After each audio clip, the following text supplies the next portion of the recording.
Okay, so I'm just going to get started now. Thank you so much to everyone who has joined.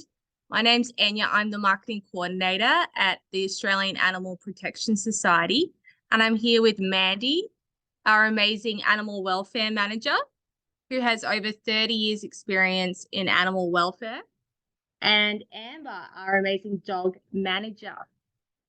Today, what we want to do is just talk you through a few really important points to do with owning and adopting big dogs. We find that our big dogs tend to have a much longer stay at our shelters compared to those of small dogs. And yeah, Amber will be helping us bust some myths around big dogs. I just wanted to remind everyone that we are actually recording tonight's webinar. So if you don't want to show your beautiful face on social media, please turn off your camera. And we'll also be taking questions at the end of the webinar. Thank you. So I'll just introduce Mandy again, who will talk us through the big dog situation at our shelter. Okay, so just bear with me. This is my first ever webinar, so a little bit nervous, but we'll see how we go. So thank you for joining us. I've been involved with apps for a very long time. I won't tell you how long because it is a long time. I guess part of my role here is to determine the animals that do come into our shelter and pretty much manage their pathway from the very start to everything in between to the end, which is adoption. Lots of changes in animal welfare over the time that I've been in this industry, most for the better, but obviously the worst one at the moment being just our overflowing pounds and shelters. And it is a global problem and we're all at critical capacity. Post-COVID certainly plays a massive role, cost of living. And the biggest thing I think that we're finding at the moment is adopter expectations. I think people are playing a massive role in why we are seeing our shelters expanding. One of the trends that we're experiencing, I guess, at the moment is our big dogs entering our shelter and staying here for a long time. Lots of reasons why animals are being surrendered. But again, I think owners are just giving up way too quickly on their dogs. And instead of asking for advice and reasons to keep their dogs, they're wanting to surrender them instead, which is really difficult. So I guess we're here to bust some myths. But what I would say, I guess, to everyone that's watching is do your homework when you are adopting, not just a big dog, but any dog.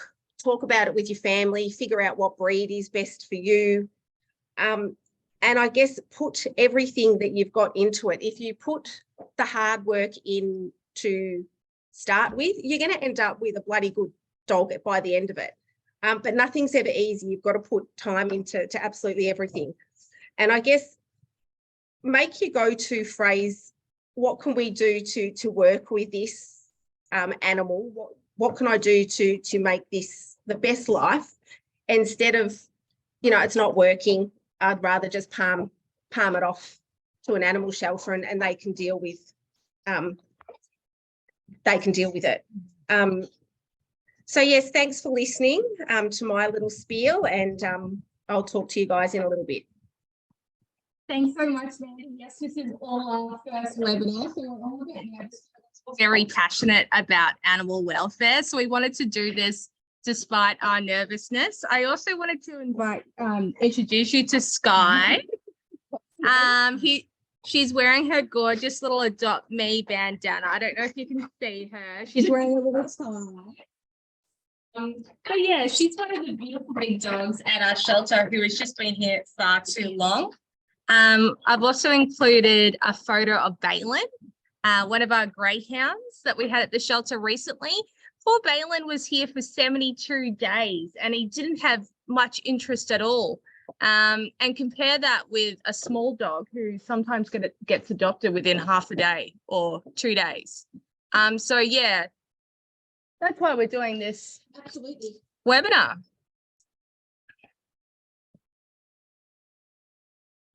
Okay, so there's just a disclaimer here that some of the suggestions made in this presentation might not be appropriate for your dog. It will depend on the individual dog's needs.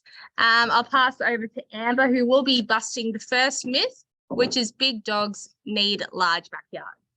Yes, so there's a big misconception out there that large dogs need big backyards to run around in. That isn't always true. So depending on the large breed dog that you're looking for, they don't necessarily need a large amount of space.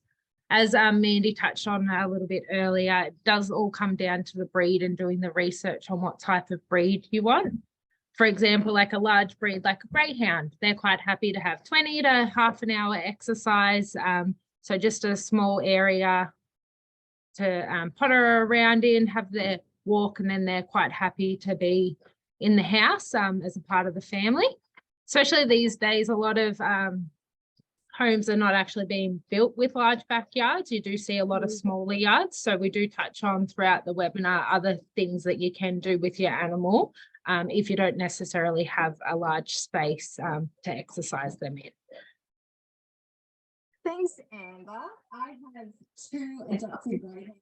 They're so beautiful, and both of them really don't like being outside. I have a small courtyard, and that's more than enough room for them. So that's just an example.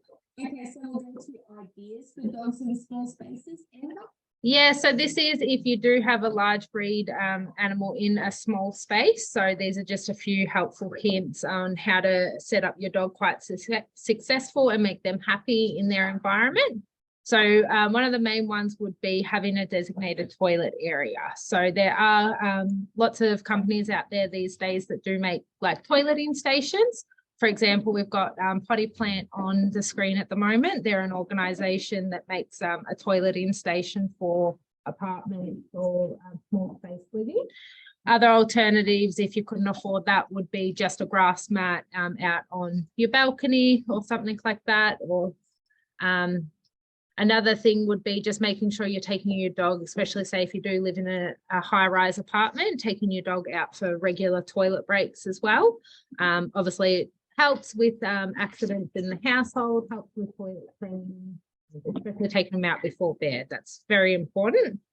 Another one would be your dog having its own space to have its downtime. So some dogs can be quite overwhelmed in even small spaces. So just making sure, you know, they have their own space, whether it be a bed, a spot on the couch, just somewhere where they can go if they're feeling overwhelmed, that they can have their own downtime.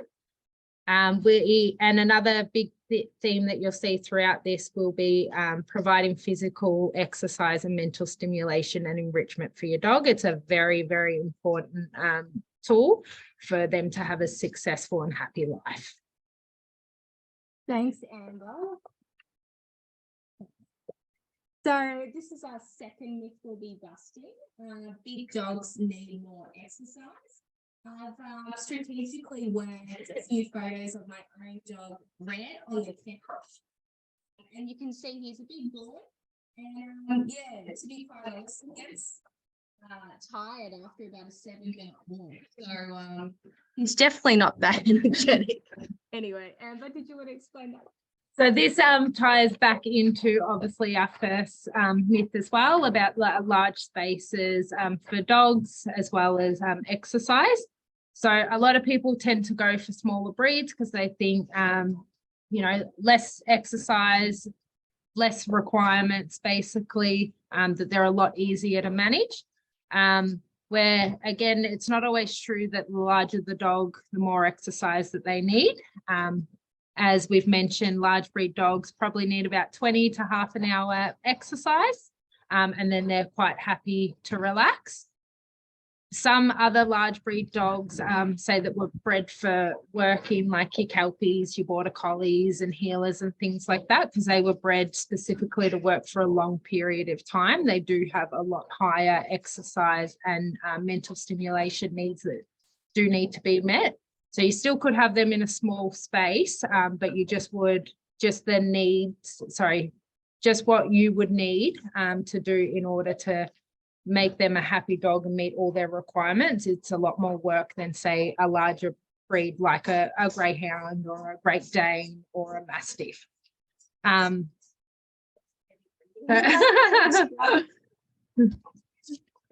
Hey, Sky's getting quite excited.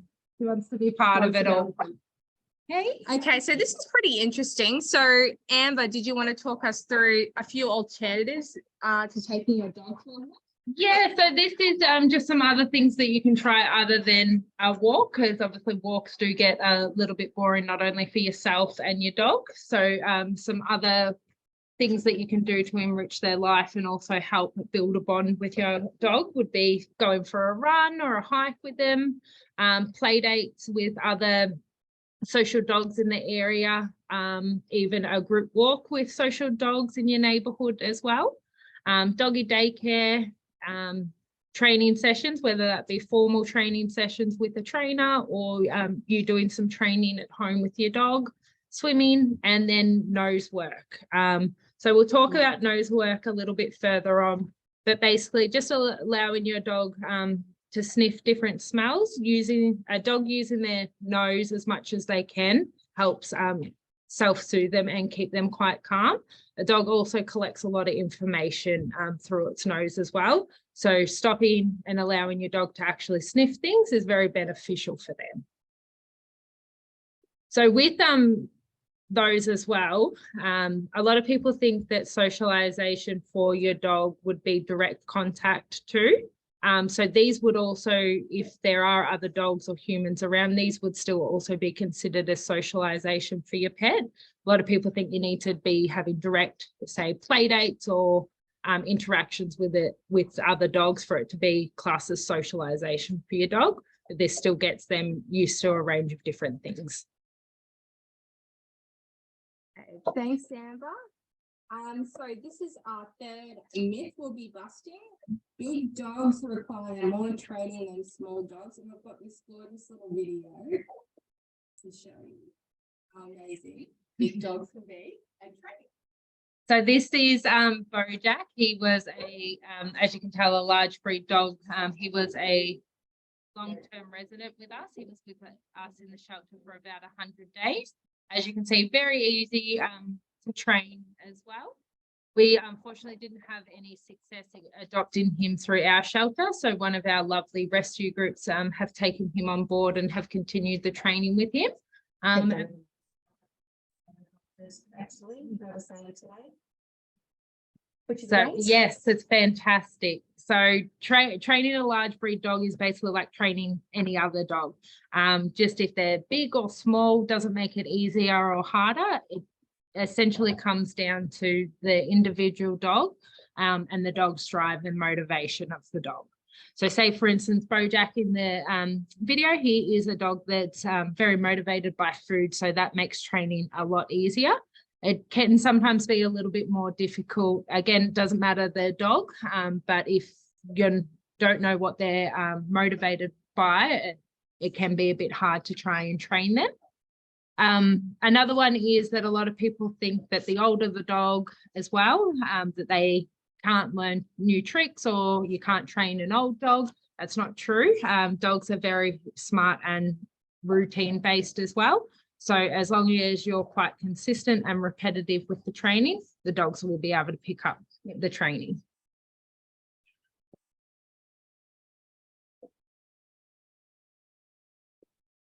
Okay, so this is the fourth myth we'll be busting. Big dogs are more aggressive than small dogs. You can see that we have a very aggressive big dog. So that's beautiful Honey. She's currently up for adoption as well. So a lot of people are intimidated by a large breed dog's size because obviously the size can be intimidating. But majority of large breed dogs are actual gentle giants. They're quite sooky, they're quite affectionate, they avoid basically conflict as much as they can. They basically just want to be lap dogs and be with their owners majority of the time. So any dog actually can be aggressive. It doesn't matter the size of the dog. Unfortunately, it does come down to, you know, their genetic makeup, their history as well, if they have had any trauma, if the dog's been socialized correctly, as well as potential health issues. We do see it a lot in the shelter. Sometimes a dog may be aggressive, but it's related to pain. So until obviously we've treated the medical issue, it's not going to improve the behavior. That's not the same for every dog and their aggression. That's just something that we do see here a lot at the shelter. I know in my 10 years of animal welfare, I have had more issues with smaller dogs than larger dogs. I'm actually more afraid of getting bitten by a smaller dog than a larger dog. Most large dogs will just lick you to death. Okay, thanks, Amber. So this brings us to our 5th myth to bust. If you own a big backyard, you don't need to walk your dog. No, so yeah, a lot of people think if you own a big backyard, the dog will be fine. It's got plenty of space to run around in. As you know, for a lot of Victorians throughout lockdown, we living in the same space and doing the same thing can become very boring and depressing and very draining as well. So dogs do need to, even if you do have a large space, still need to be taken for walks or into new environments. They do get over basically smelling the same area and doing the same thing. So dogs that aren't provided with change, exercise and mental stimulation, they often get bored, destructive, depressed, and then they can develop further behavior issues. And sometimes, unfortunately, we do then see people give up on the dog then and end up surrendering it to the shelter, where if they were just able to do a little bit more work with their dog, it would stop the animal from coming in here. So we will talk further on it as well, but mental stimulation, for the next couple of slides, we'll touch on that and some enrichment. So what is mental stimulation? It's basically just exercising your dog's brain. Mental stimulation is just as important as physical stimulation. If we don't keep the dog's brain active and working, it can, again, lead to some behavior issues or depression as well in animals. Thanks, Amber. Okay, so this slide is a little more about walking. So ideally, obviously you should be taking your dogs for a walk daily. Again, majority of the large breed dogs would be 20-30 minutes max a day for exercise. Again, if you did own, say, more of a active dog, again, like a Kelpie or a Border Collie that's still classed as a large breed, they would need longer walks. Your length of your walk will depend, obviously, on your dog's needs. I would also recommend changing your route occasionally as well. Like I said, dogs can get quite bored. That's why we take them out of the backyard as well for a range of different reasons. But yeah, changing their route and just allowing them to sniff is very, very good for them. The more that they use their nose, like I've said, the better it is for the animal. So another good one would be going to off-lead secure fenced parks. So say if your dog doesn't have the best recall or you're a little bit nervous about letting it off lead, you're not too sure how it would go, I would highly recommend like a long line. It's basically a long leash where your dog's still able to have good free roam, but you've got your dog under control. So basically, unless you're doing a training session on a walk with your dog, let your dog initiate the walk, let them pick where they want to go without obviously dragging you over there. A dog's walk should be for a dog. Let them stop and sniff as much as they want. Like I said, they do collect a lot of information that way too. They might be, you know, smelling the pee of the previous dog that was there, but they're getting information through that as well.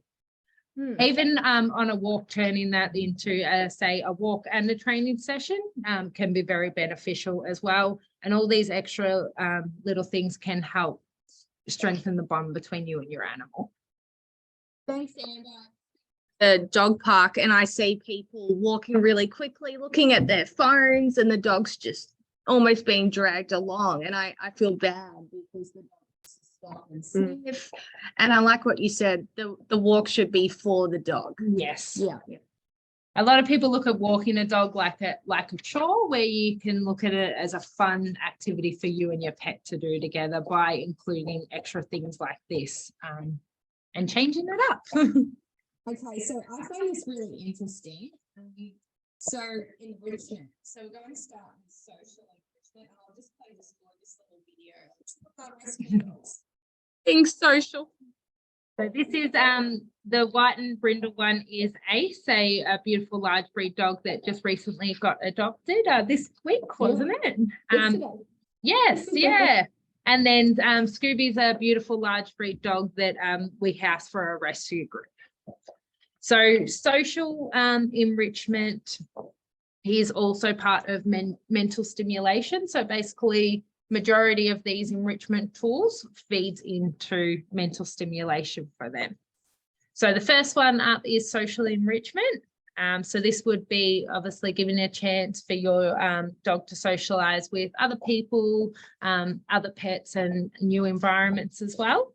So this may include taking your dog to a different park. If you're going out for a morning coffee at the cafe, taking your dog and allowing them to sit there, get desensitized to the world.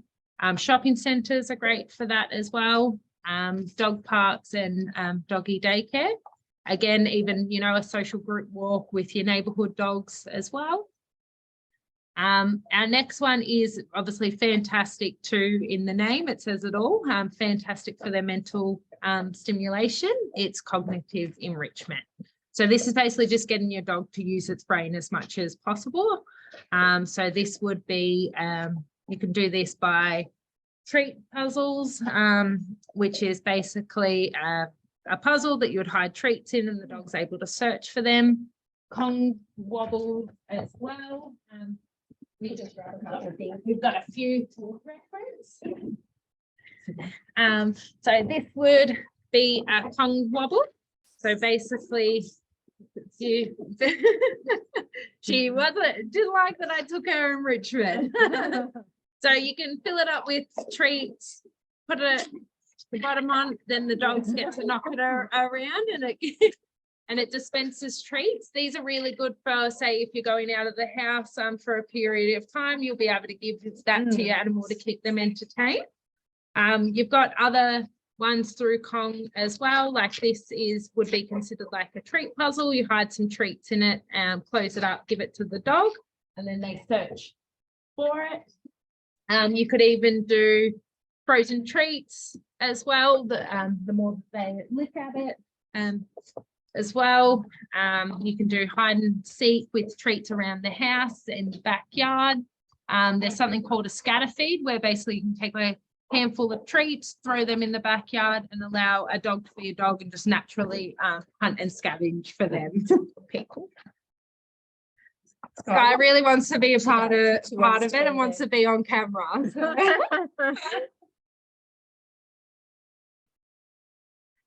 Okay, so now we have physical enrichment, which is pretty interesting. Amber, did you want to talk us through this one? Yeah, so the name says it all. It's just basically being physical with your dog, allowing some physical exercise to happen. So if you do want to change it up and not necessarily do a walk, you can go for a run, swimming, engage in, you know, a good ball throw, game of fetch with your dog, bit of tug of war, allowing them to do zoomies. That's obviously not something that you can't make them do, but once they started, just allowing them to get that energy outburst.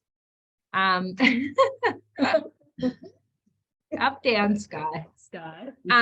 Another great one would be as you can see in the video, a splash pool.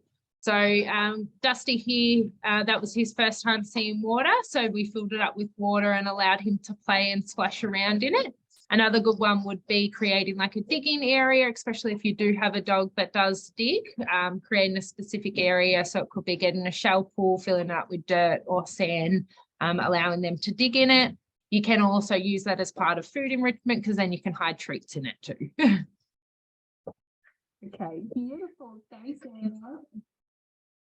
So some more about enrichment. We have feeding enrichment. Yes, so if you can, throw away your normal dog food bowls, stop feeding your dogs out of normal stainless steel bowls and make feeding time fun for your dogs. Not only does this go into their mental stimulation and enrichment as well, again, depending on how you do feed your animal their food, it can help create a stronger bond for them.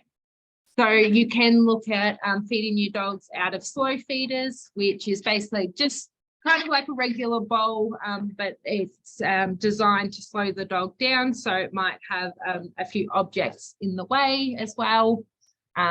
Again, just then using their brain slows them down and they have to think about searching for their food. You can do scatter feeds again. You can use frozen kongs, kong wobbles, treat puzzles. If you are going to say do a training session with your dog as well, your normal food that you would feed them, take that with you and use that as your treat rewards as you're doing your training. Okay, beautiful. And now thanks, Amber. And I'll play this gorgeous video.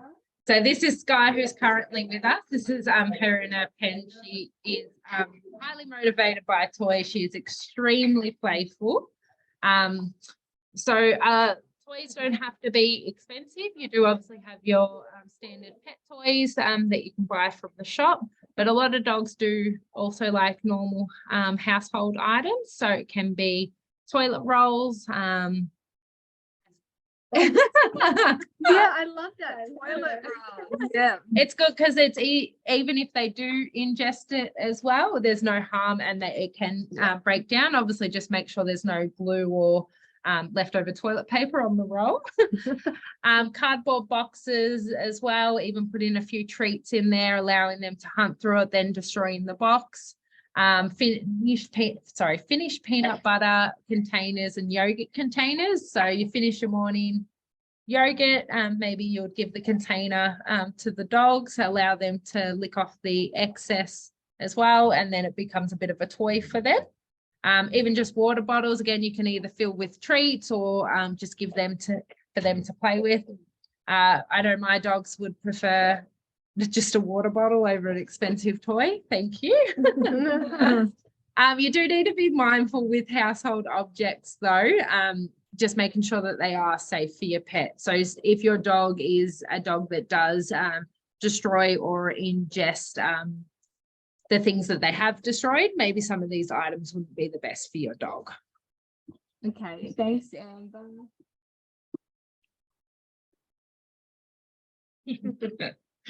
All right. Dreams telling us that. Big dogs currently available for adoption. Mandy, could you please talk us through these gorgeous big dogs? Okay, so I guess our animals come from a variety of situations, and a lot of the bigger dogs, they're coming from our rural pounds. So our rural pounds are really struggling at the moment with the influx of big dogs up there. So just about most of them on this page actually have come from the rural pounds. So the first one is our healer, Banksy. Banksy's only a baby. He came from one of the rural pounds up in Gippsland. He had a terrible start to life. So basically he has no tail. He had to have his tail amputated because of the trauma he was displaying with his tail. So he was just spinning, grabbing his tail, and he caused that much trauma that he had to have it off. The team have actually done a lot of work with him. So he's on medication. He's had lots of behaviour modification training, and that's still that's still going. But he is a beautiful dog and would make a great pet for, oh, what do you reckon? Anyone really? Lifestyle and is looking for a dog to be their best mate. Banksy is a very loyal dog, very intelligent dog as well. He's very eager to please. So if you're looking for, you know, if you're a couple or a young family without children, Yeah. looking to go out on adventures, camping trips and things like that, Banksy would be the best dog for you. And he's super switched on. Next one is Fern. Fern came down from Wagga Pound.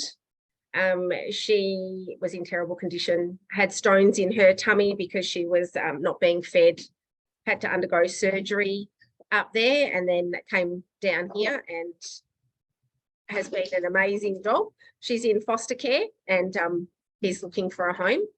Super smoochy big girl.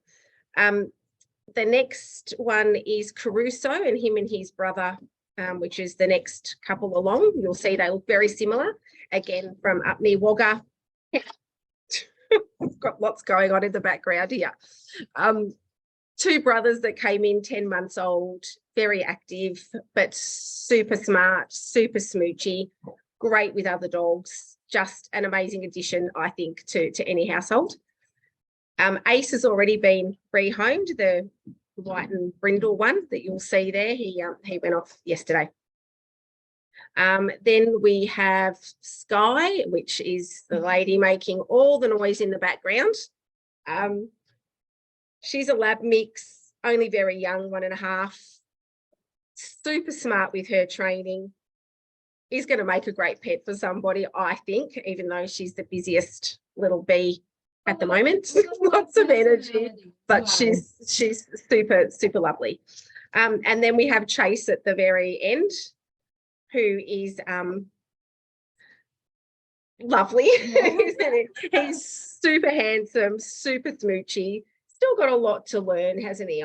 I think he's still got a bit to learn, but he is. And I think in the right hands is going to make somebody an awesome companion. Yeah. And I'm a bit biased. I think all our animals here are just amazing, and our staff put in a lot of time and effort to really enrich these dogs' lives while they're here. And then our office staff make sure that they go to the best home. So I could be a little bit biased maybe. Thanks, Mandy. So what makes us so... Sorry, I'm just letting someone in. At AAPS, we really do care about the animals. So we provide the adopter with a lot of post-adoption support. And we just wanted to talk you through, you know, what we actually do provide. Amber, did you want to talk us through these? Yeah, so what happens is with our, especially our large breed dogs as well, we will set you up with an adoption pack. So there is one on the screen there in the bottom corner. So we will provide you with food, toys, bedding, beds, basically anything you need to be set up for success in the home. We will provide that for you.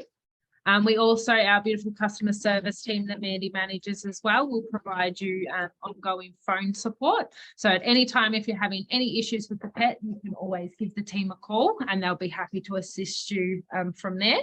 We then, depending on obviously what the issue is, if need to be, we'll then look at doing a training consultation with our trainers out at Underdog Training. They also have put together a beautiful video library as well, that if we have, when we do their behaviour assessment, if we feel that they would benefit from having certain videos, or we think there might be a few teething issues in the home at the start, we will recommend some videos that the owners then can watch in the home. They also get that access for free as well. They have full access to the video library. That goes for any adoption basically that's done here at the shelter. And then we also do, which Mandy might be able to expand on a little bit, we also offer the AA, or the APS Assist program, where for certain animals, mostly medical issues. Yeah, we do have a lot of older animals with medical conditions come through, and obviously we want them to have the best outcome as well. Things are expensive. People don't have lots of money, so we try to make it a lot easier. So we provide a lot of medical assistance. So, free consults, we might do half price medication, everything like that to make it more enticing for somebody to adopt one of our medical cases. We do have a lot of medical case dogs that have gone to amazing homes, and the people who have adopted them, I guess, have been quite happy with the service that we have provided them. And yeah. Okay, thanks, Mandy. Thanks, Amber. And thank you for everyone for waiting until the end, until you can ask some questions. Yeah, so now's your opportunity. We have Mandy, who, as I said, has 30 years experience, and we have Amber, who is incredibly knowledgeable, over 10 years experience as a dog coordinator. If you have any questions about behavioral issues or big dogs in general, now's your opportunity to ask some questions. Go for it.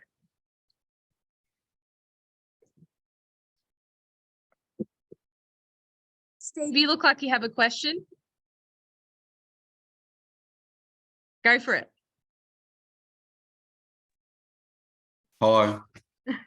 I've got a question. What's the most, what's the main reason dogs get put into rescue, like get given up? I think that a lot of the time it's that they haven't put the time and effort into these dogs when they've got them as either a puppy or as an older rescue dog. I think that if they've got them as a puppy, they've left them in the backyard. They haven't done a lot with them. So we find that a majority of the animals that are coming through at the moment have had no training. Is that right? Yes. Training. I think that certainly now with post-COVID, we're getting a lot of dogs with anxiety coming through because people have gone back to work and they've not sort of put the time into being away from the home with their dog. And now we're finding that we've just got anxiety dogs, behaviour dogs. I think that's the biggest two reasons for me. What about you? Do you agree? Yeah, I think also what you touched on a bit earlier as well is doing the research on breeds. I think a lot of people don't actually research the